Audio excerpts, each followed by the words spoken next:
दोस्तों, legal and legal में एक बार फिर से आपका स्वागत है। मद्रास हाई कोर्ट ने एक बहुत महत्वपूर्ण निर्णय में कहा है कि माइनॉरिटी इंस्टीट्यूशंस में एससी, एसटी, ओबीसी के रिजर्वेशन की पॉलिसी को इम्प्लीमेंट नहीं किया जा सकता। उन्होंने कहा कि इस तरह का एक्सक्लूजन भारतीय संविधान के अनुच्छेद 14 का वायलेशन नहीं करता है। यह एक्सक्लूजन भारतीय संविधान के अनुच्छेद 15 उपअनुच्छेद 5 के द्वारा दिया गया है। दरअसल मद्रास हाई कोर्ट के समक्ष एक रिट पिटीशन दाखिल की गई थी, जो कि Justice Bashir Ahmed Sayeed College for Women बनाम राज्य के नाम से लाई गई थी, जिसमें पिटिशनर ने कहा था कि राज्य सरकार द्वारा उनका माइनॉरिटी स्टेटस समाप्त कर दिया गया है।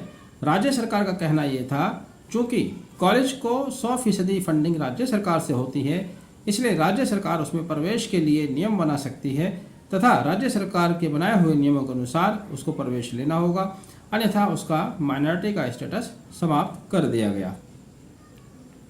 जिस पर मद्रास हाई कोर्ट ने कहा कि माइनॉरिटी स्टेटस टेम्परेरी नहीं होता है, राज्य सरकार द्वारा नहीं दिया जाता है, बल्कि कमीशन द्वारा दिया जाता है और कमीशन को यह अधिकार होता है कि वो किसी के स्टेटस को समाप्त कर सकता है यदि वह उसमें उस तरह का वायलेशन चाहता है। क्या कहा है हाई कोर्ट ने, बता दूं आपको। हाई कोर्ट के हालांकि ये भी आप समझ लीजिएगा कि चीफ जस्टिस की डिवीज़न बेंच थी ये, chief justice S V Gangapurwala और जस्टिस पी.डी. आदि केसावालू इस बात को, इस पिटीशन को सुन रहे थे। नाम इंटरेस्टिंग है, फिर से सुन लीजिएगा। चीफ जस्टिस साहब का एस वी गंगापुरवाला, अच्छा नाम है, बहुत दिनों बाद ऐसा नाम आपको सुनने को मिला होगा, भारत की ज़मीन से जुड़ा हुआ, गंगा से जुड़ा हुआ। बहरहाल उनका कहना ये था कि अशोक ठाकुर बनाम यूनियन ऑफ इंडिया में माननीय सुप्रीम कोर्ट ने ये पहले ही स्थापित किया है कि माइनॉरिटी का स्टेटस राज्य सरकार द्वारा नहीं दिया जाता है, इसलिए उनके द्वारा समाप्त नहीं किया जा सकता।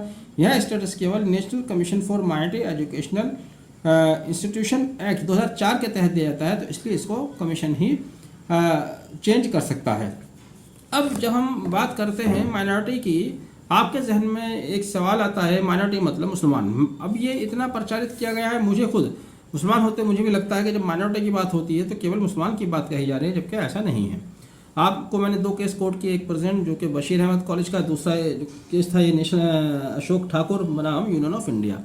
लेकिन यहाँ पर आपको ये समझ लेना होगा कि माइनॉरिटी का दायरा हिंदुस्तान जैसे देश में बहुत बड़ा है। हर राज्य में माइनॉरिटी है, चाहे वहाँ मुसलमान ना भी हो तब भी माइनॉरिटी है। चूँकि माइनॉरिटी को समझने के लिए आपको अनुच्छेद 30 को भी समझना होगा। अनुच्छेद 30 सब अनुच्छेद 1 में क्या कहा गया है समझ लीजिएगा आप। Right of minorities to establish and administer educational institution. तो अनुच्छेद 30 में पढ़ रहा हूँ, clause 1, all minorities whether based on religion और लैंग्वेज, बेस्ड ऑन रिलीजन और language shall have the right to establish and administer educational institution of their choice। तो देखिए, पहली बात तो है रिलीजन। अब अगर हम रिलीजन के बेस पर जाएं तो सिर्फ मुस्लिम ही नहीं, जैनीज माइनॉरिटी में आते हैं, आप जानते हैं, बुद्धिस्ट बहुत ज़्यादा तादाद में हैं, तेजी से बढ़ रहे हैं, माइनॉरिटी में आते हैं, सिख, क्रिश्चियन, इस तरह के बहुत सारे मज़हब हिंदुस्तान में हैं। इसके अलावा दूसरी बात, लैंग्वेज के आधार पर, भाषा के आधार पर, अगर आप कश्मीर में चले जाएँ तो वहाँ पर उत्तर भारतीय जो हिंदी बोलते हैं वो माइनॉरिटी में आते हैं। अगर आप पंजाब में चले जाएं तो वहाँ पर तमाम उर्दू बोलने वाले या हिंदी बोलने वाले माइनॉरिटी हैं।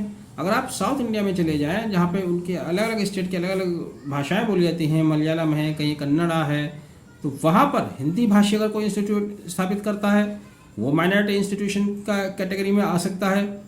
पंजाबी सीखने वाला, सिखाने वाला कोई इंस्टीट्यूशन इस्टेब्लिश किया जाता है तो वो माइनॉरिटी। कुल मिलाकर माइनॉरिटी का दायरा हिंदुस्तान के अंदर बहुत बड़ा है। तो यहाँ सुप्रीम कोर्ट ने स्पष्ट किया है कि जो माइनॉरिटी इंस्टीट्यूशन है वहाँ पर रिजर्वेशन की एससी, एसटी, ओबीसी की पॉलिसी इंप्लीमेंट नहीं की जा सकती।